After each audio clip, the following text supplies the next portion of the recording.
ulama semua, ditambah lagi ulama-ulama yang ada. Orang paling takut dari dulu pengurus Masjid Al-Falah yang ada di kampung kecil. Karena apa? Mertuanya masih kiai. Kan hebat betul itu. Jadi inilah keistimewaan Masjid Al-Falah kampung kecil. Karena di sini para ulama berjibur. Kemudian kita tadi menyaksikan pelantikan pengurus Masjid Jami Al-Falah. Saya perhatikan tampangnya seger-seger benar, muda-muda benar. Saya berpikir 5 tahun ke depan Masjid Al-Falah lebih berkibar. Bagaikan mercusuar di kampung kecil ini. Bukan. Saya kira nyautin saya.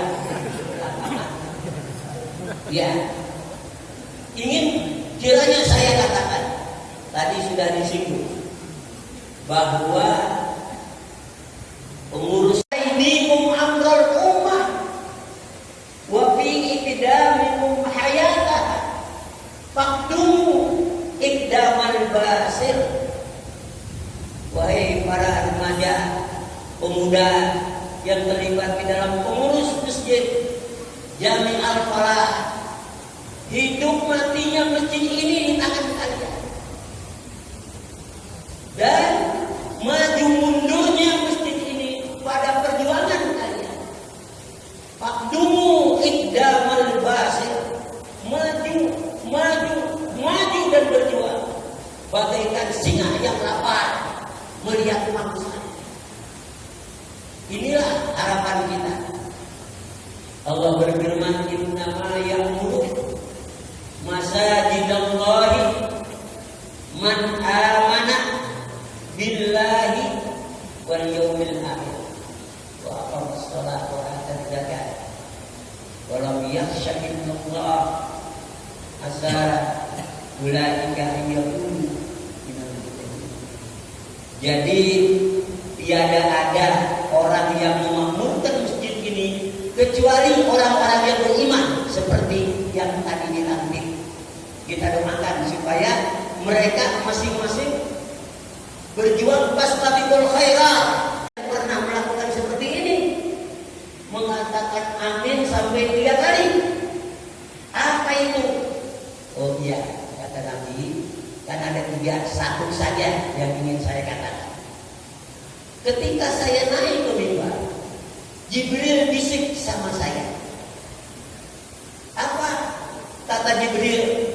Ya Rasul, man idza dzukirta falam yusalli alaika apa adahullahu min rahmatih.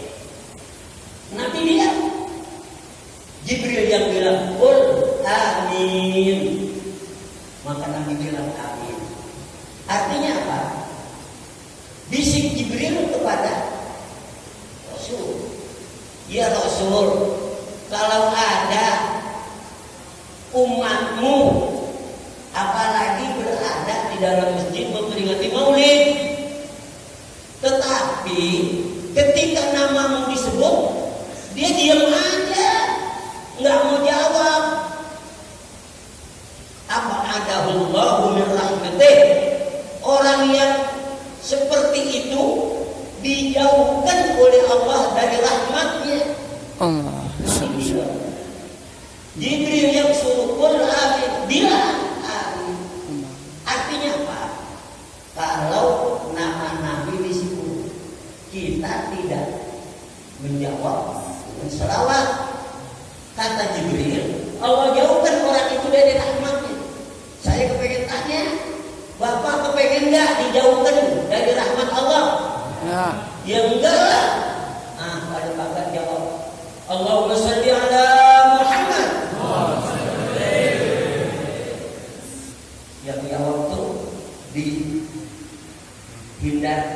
dari ancaman Allah dan insya Allah mendapat rahmat. Jawabnya dia semangat. Allahumma sholli ala Muhammad. Cukup dua aja. Yang kedua, sekali waktu istrinya Nabi sedang menjahit kain.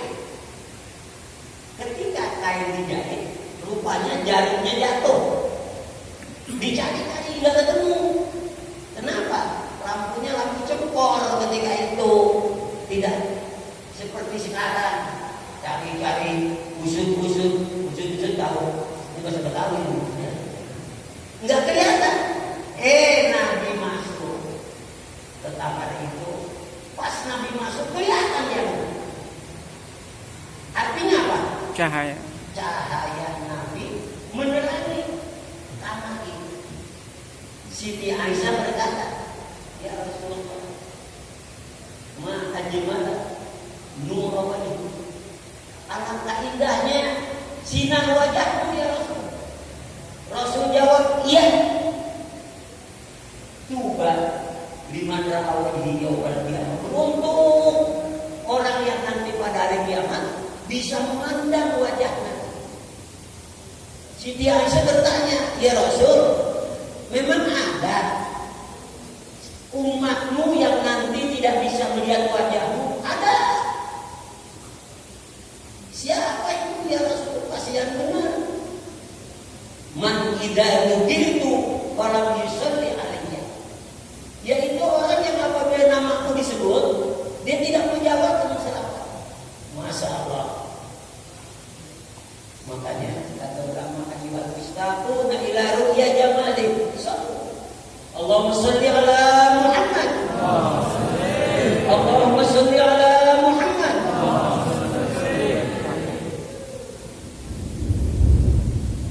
Oh biasa. Orang Spanyol itu sana. Dalam menurun lagi kali ya. Bapak, Ibu, maaf para ulama kalau saya bertanya memang gayanya penceramah, bukan berarti saya anggap bapak-bapak ini orang apa tidak ngerti apa-apa. Padahal saya yang tidak ngerti apa-apa di sini. Ingin saya tanya Bapak, Nabi kita ini manusia apa malaikat? Manusia. Famablagul ilmi fihi annahu basar wa annahu khairu khalqillahi kullihim. Sedalam-dalamnya orang berilmu, kalau ditanya tetap jawabnya manusia. Padahal Nabi kita khairu khalqillahi kullihim. Semua makhluk Allah yang ada, Nabi kita yang paling mulia. Kenapa? Oh, Nabi kita manusia, bukan malaikat. Padahal orang-orang Bani Israel telah mengusulkan kepada Nabi Musa agar Rasul itu malaikat, jangan manusia. Mereka katakan abahasallahu basarar rasulah. Apakah Allah akan mengutus manusia menjadi Rasul? Ayat lain At-Tababun ayat 6. Abasyarun yahdunana fakafaru wa tawallaw. Apakah manusia yang akan memberikan petunjuk pada kami? Kami ingkari, mereka mengingkari dan mereka berpaling. Firaun ketika datang dua orang Rasul, yaitu Nabi apa? Nabi Musa dan Nabi Harun. Saya tahu Bapak udah ngerti semua ya. Cuma saya tanya namanya, saya lagi ngomong pada waktu nanya ngomong apa saya. Nabi Musa dan Nabi Harun datang ke Firaun untuk mengajak Firaun ini Islam. Apa kata Firaun? Anu'minu libasaraini mislina wa qaumuhuma lana abidun. Apa mungkin saya mau beriman kepada dua orang manusia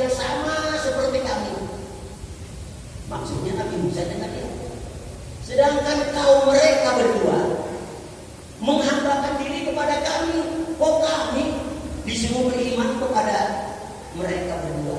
Artinya apa? Mereka menolak kalau Nabi itu manusia. Mereka kepengen Nabi itu malaikat. Kemudian Allah jawab surat Al-Isra ayat 95. Qul law kana fil ardi malaikatun yamshuna mutmainnin lanazalna alaihim minas samai malakar rasulah. Ya Muhammad, kata Allah, bilang kepada kaum, andaikan di bumi ini berkeliaran malaikat sebagai penghuninya, maka akan saya turunkan dari langit malaikat yang menjadi rasul. Artinya apa? Allah mau menurunkan malaikat menjadi rasul asal penduduk buminya malaikat. Kalau penduduknya manusia, Allah tidak akan menurunkan rasul kepada kita malaikat.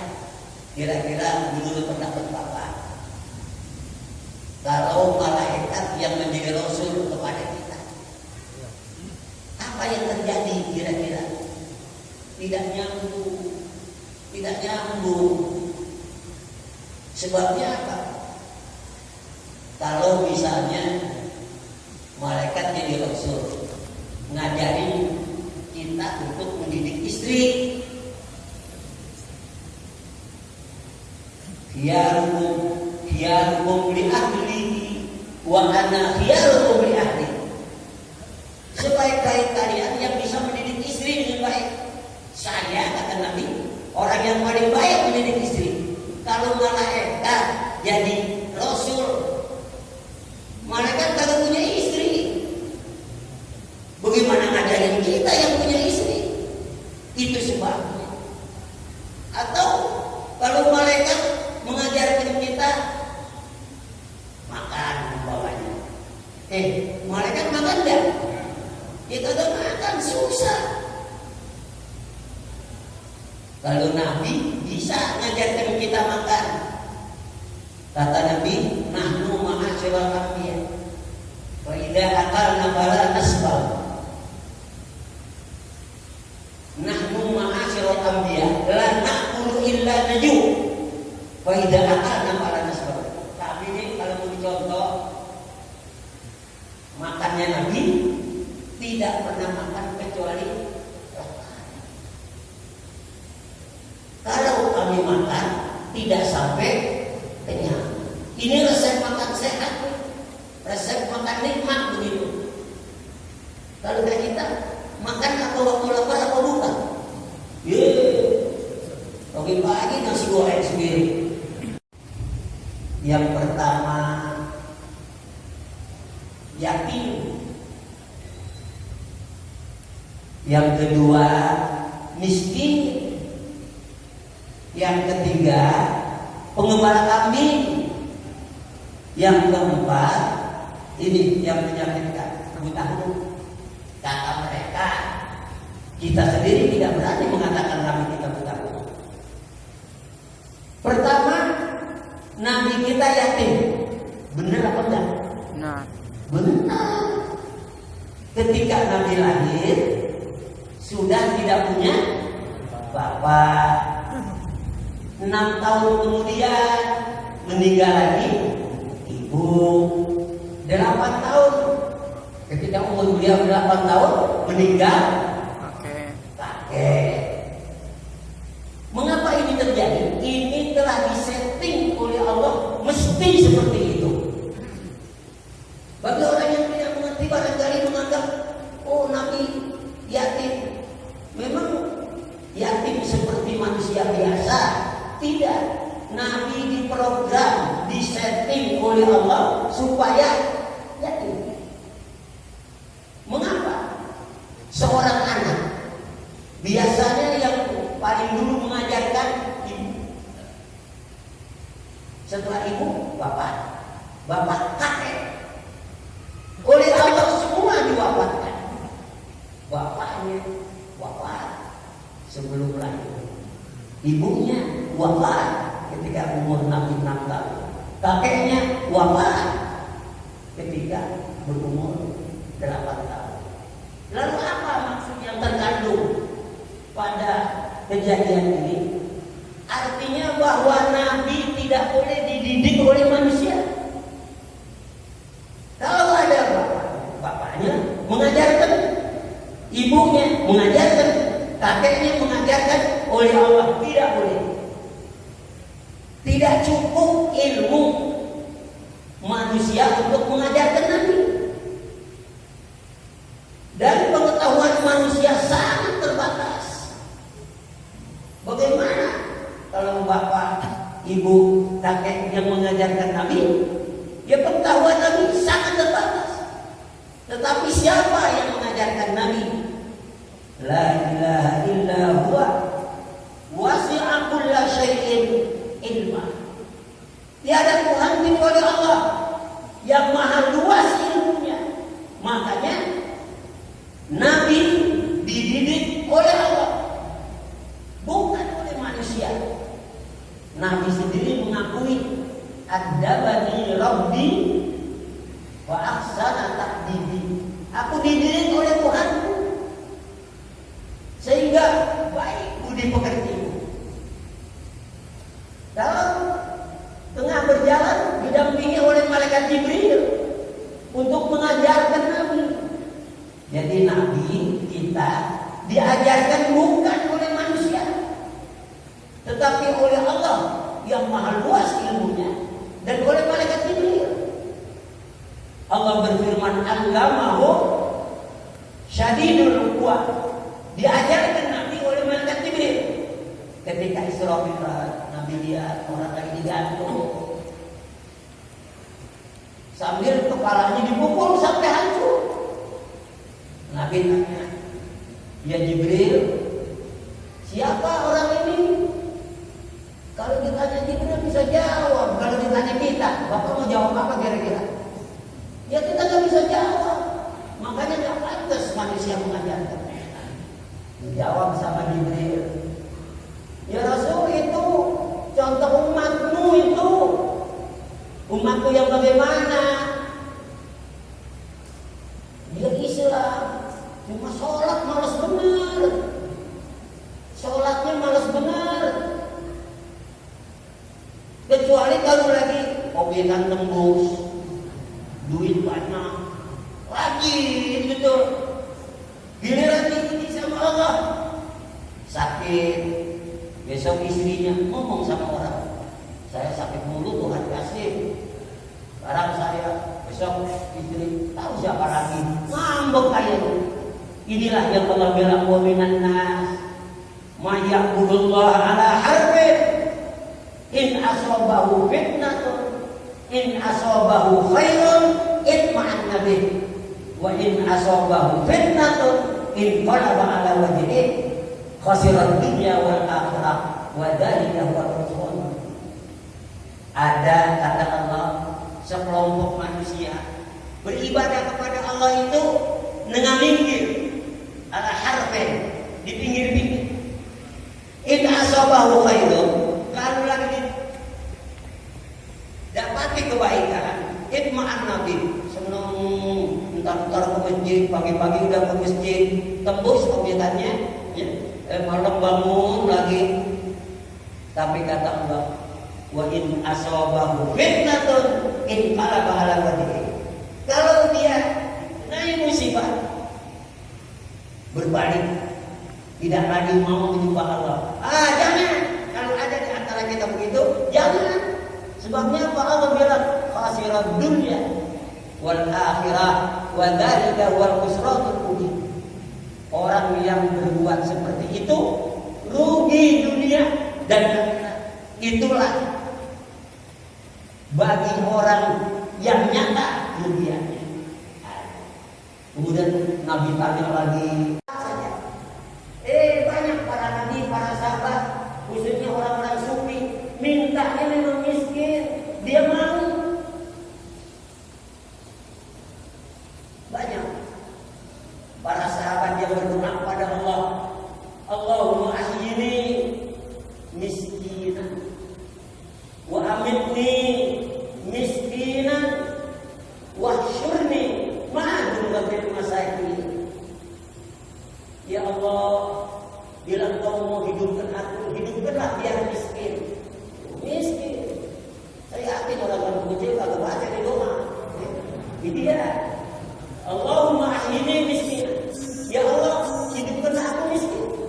Wa amitni miskinan. Matikanlah aku miskin. Wahsyurni ma'adul masakin. Besok bangkit saya pada hari kiamat bersama orang-orang miskin. Enggak ada doa, ya Allah bangkitkan saya besok hari kiamat sama orang kaya. Enggak ada. Yang ada sama orang miskin. Kenapa? Dalam riwayat dikatakan bahwa orang miskin besok masuk surganya duluan dari orang kaya. Berapa lama duluannya? Setengah hari.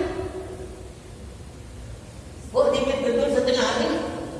Ya hitung dong. Yaumun inda rabbik ka'alfi sanatin mimma ta'udun.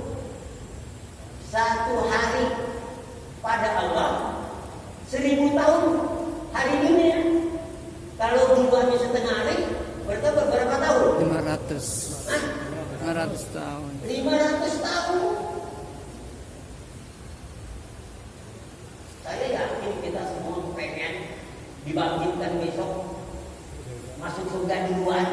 Iya. Ya, sama-sama orang miskin. Cuma kadang-kadang doa kita kagak nyetel.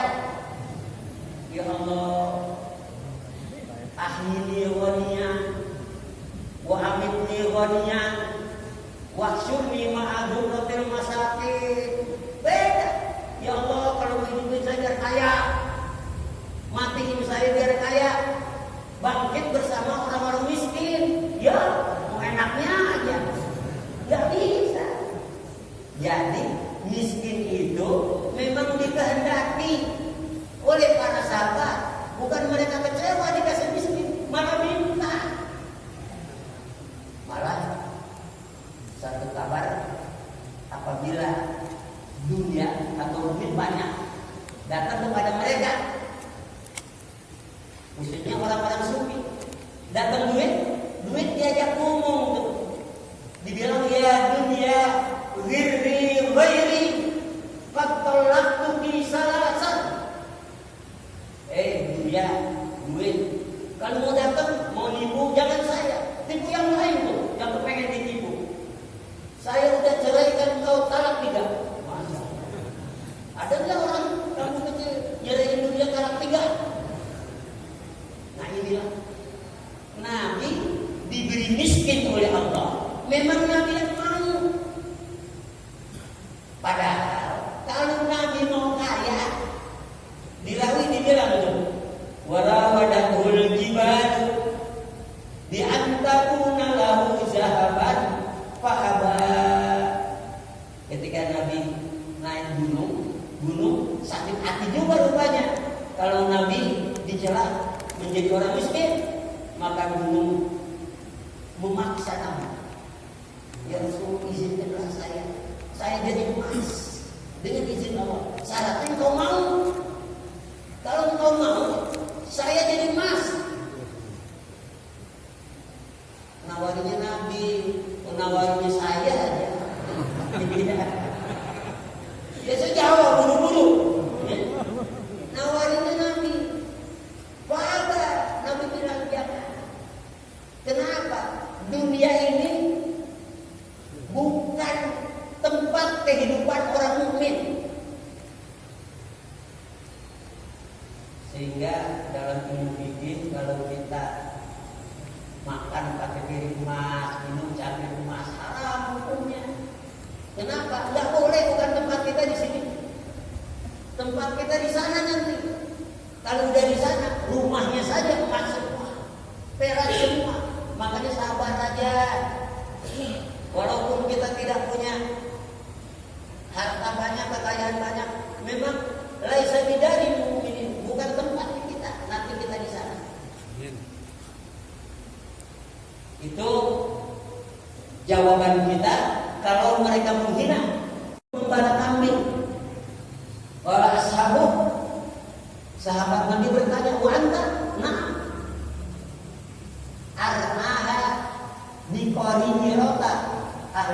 mengatakan, saya sudah mengembala kambing dengan mencari uang dengan penduduk Mekah. Rupanya kalau pemimpin-pemimpin sebelum memimpin umat, dia mengembala kambing dulu, beres kepemimpinan. Sebab apa? Kambing yang banyak, akalnya kagak, itu harus diawasi betul-betul. Ada satu yang memisahkan diri dari rombongan cepat. Lalu kalau dia makan makanan orang dilarang. Itulah rahasia dari mengembala kambing. Nabi Musa ketika Allah tanya, "Matil kabiyaminika ya Musa?" Nabi Musa jawab, "Hada hiya asaya atawakka'u 'alaiha wa aqussu biha 'ala ghanami wa liya fiha ma'arib ukhra." Musa, di tangan kananmu apa itu? Tongkat, ya Allah. Dengan tongkat ini saya sandaran bertelekan. Dengan tongkat ini saya memukul daun untuk kambing-kambing saya dan banyak keperluan yang lain. Nabi Musa terkenal Nabi paling cerewet. Ditanya satu jawabnya panjang benar. Ini Allah bilang al-qiha, buang tongkat itu. Wa al-qaha idahiyah hayyatun tas'a. Dibuang sama Nabi Musa menjadi ular yang besar, senjata untuk nanti melawan Fir'aun. Artinya di sini bisa kita ambil pelajaran bahwa Nabi bilang setiap nabi oleh Allah dijadikan sebagai pengembala terlebih dahulu. Memang ngomong kambing gampang apa? Bapak ngomong kambing yang banyak kelima aja 5. Jaga kambing yang benar. Tidak ada yang masuk ngomong orang. Tapi jaganya nggak boleh main-main. Apalagi tiduran, ngobrol, kongko, seluruh pengembala. Wah, kocar kacir. Kambing yang 5, apalagi ribuan yang digembala oleh Nabi, sehingga Nabi memimpin umatnya betul. Pelajarannya membara kambing dulu. Pemimpin-pemimpin kita juga kalau dulu dia gembala kambing benar, ya, dia bisa memimpin rakyatnya dengan baik. Ya, tetapi walaupun tidak, ya tergantung hati mereka masing-masing. Lalu celaan yang keempat, apa tadi itu? Nabi buta huruf. Kata mereka, Nabi buta huruf. Memang hal itu dikatakan oleh Allah. Apa? Nabi yang ummiyalladzi yajidunahu maktuban indahum fit Taurat wal Injil. Nabi kita nabi yang ummi. Lalu keummian Nabi memang kehendak Allah. Nabi tidak pandai membaca dan tidak pandai menulis. Kira-kira maksudnya apa? Kalau Nabi pandai membaca, orang tambah tidak percaya kepada Al-Quran. Jangan percaya Al-Quran. Al-Quran itu tulisan Muhammad, kata orang kafir. Padahal itu tidak bisa dan tidak pandai menulis. Jangan percaya Al-Quran. Muhammad itu, kata mereka, dulu belajar kepada kitab-kitab orang terdahulu. Lantaran itu dia karang Al-Quran. Padahal Nabi tidak bisa nulis, tidak bisa baca. Mereka masih menuduh Al-Quran tulisan Nabi. Isinya pelajaran yang kami belajar dari orang lain. Allah jawab,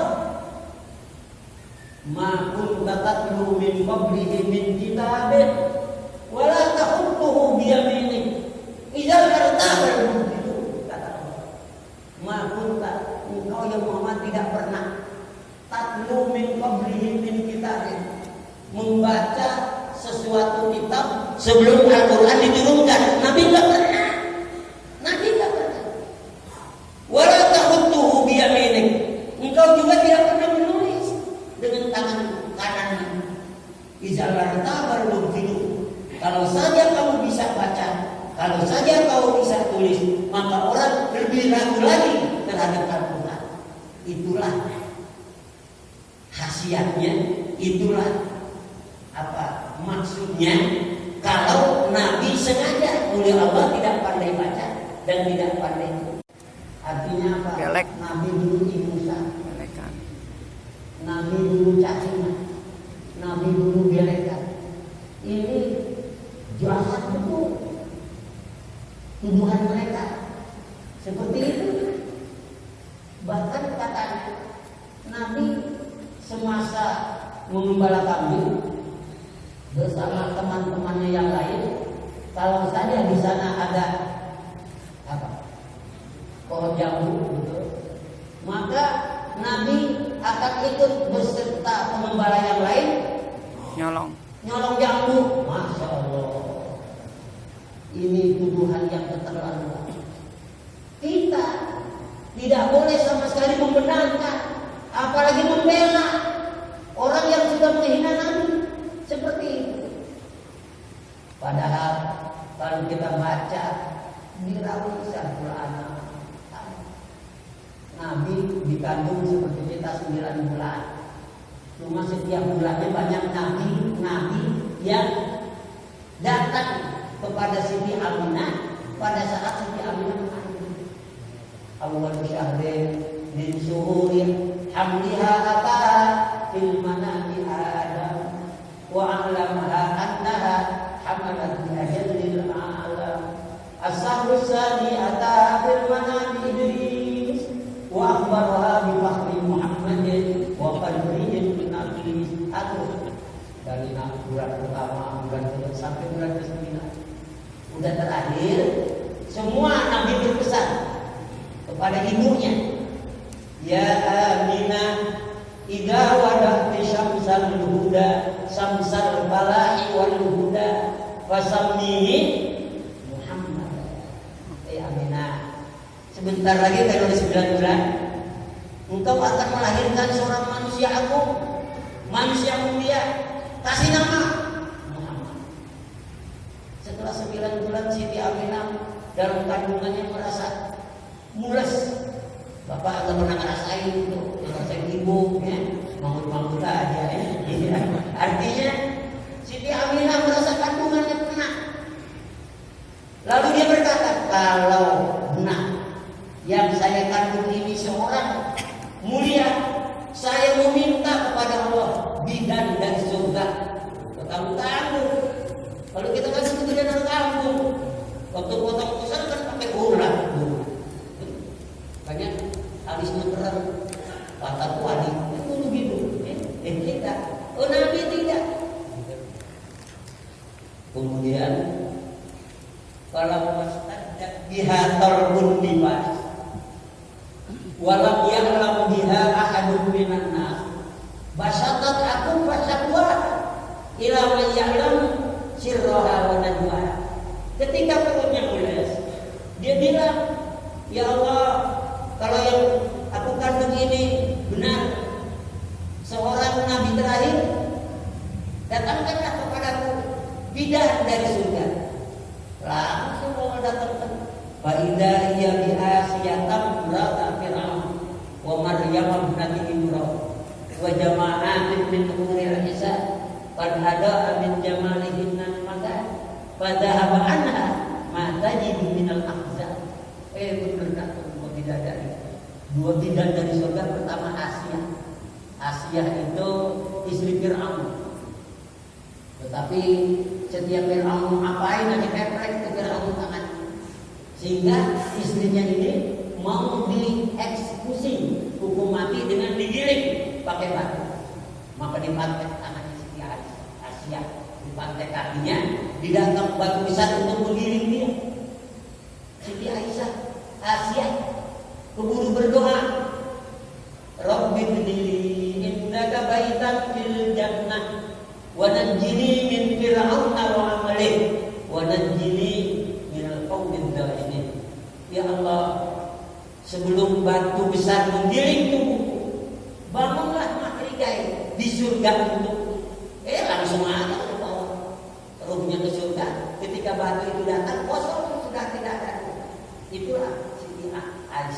yang kemudian jadi bidan. Yang kedua Maryam. Maryam itu namanya sangat terpuji dalam Al-Quran. Seorang gadis melahirkan Isa ibnu Maryam, gadis lagi. Karena yang dilahirkan ini seorang nabi atas kehendak Allah. Kalau istri kita habis lahir gadis lagi nggak kira-kira? Lain. Kemudian Siti Maryam ini meninggal dan masuk surga. Maka ketika Nabi lahir, Siti Maryam dan Asia datang menjadi budak. Dan banyak para bidadari-bidadari surga yang menolong kelahiran Nabi. Wawadatil Habibah sallallahu alaihi wasallam wa sahal uyub maktum surri wa maktum. Ketika Nabi lahir udah pakai sifat mata. Kan beda enggak kita dulu? Beda benar. Udah tertolong tali pusatnya. Kalau kita ya dukung tadi. Itulah kenapa Nabi kita dibilang waktu lahirnya biasa-biasa saja. Jangan kita terpengaruh oleh itu. Tetap kita yakin bahwa Nabi kita basyarun lakal basar, manusia lahir dari manusia yang lain. Jangan disamai. Ada lagi yang membanding-bandingkan.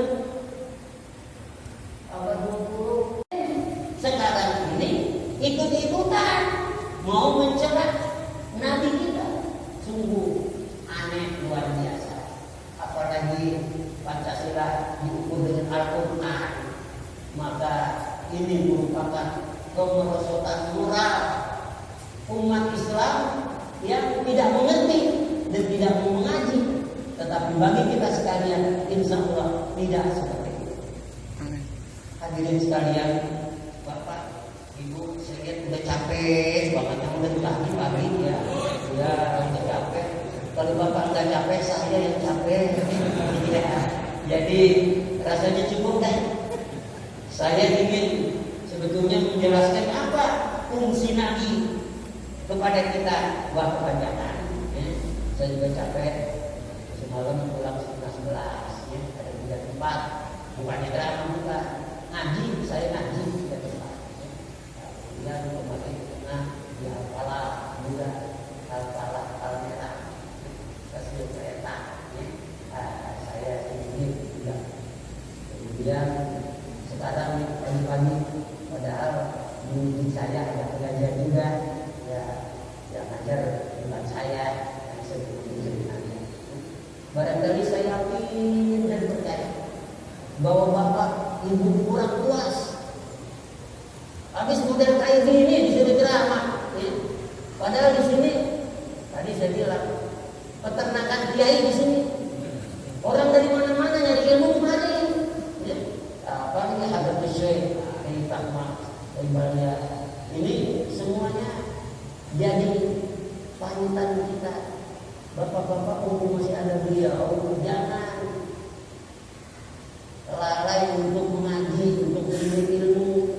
Di sini banyak betul kiai-kiai. Bapak saya dulu pinter ngajinya sama Kiai Rahmatullah Sudi. Ayah anda dari kiai kita tidak masih hidup. Dan kemudian ketika beliau meninggal, dilanjutkan belajar sama Kiai Ibanullah Sudi. Setelah itu ayah saya meninggal. Barangkali kalau ayah saya masih hidup, turun lagi belajar sama Kiai Mas sini, ya. Tetapi beliau sudah meninggal, ya. Tapi alhamdulillah kita doakan Kiai kita yang ada sekarang ini, Allah panjangkan umurnya, Amin. Allah sehatkan badannya, Amin. Dan Allah beri kekuatan untuk memimpin kita sehingga kita menjadi hamba Allah yang mutakin lantaran wasilah beliau.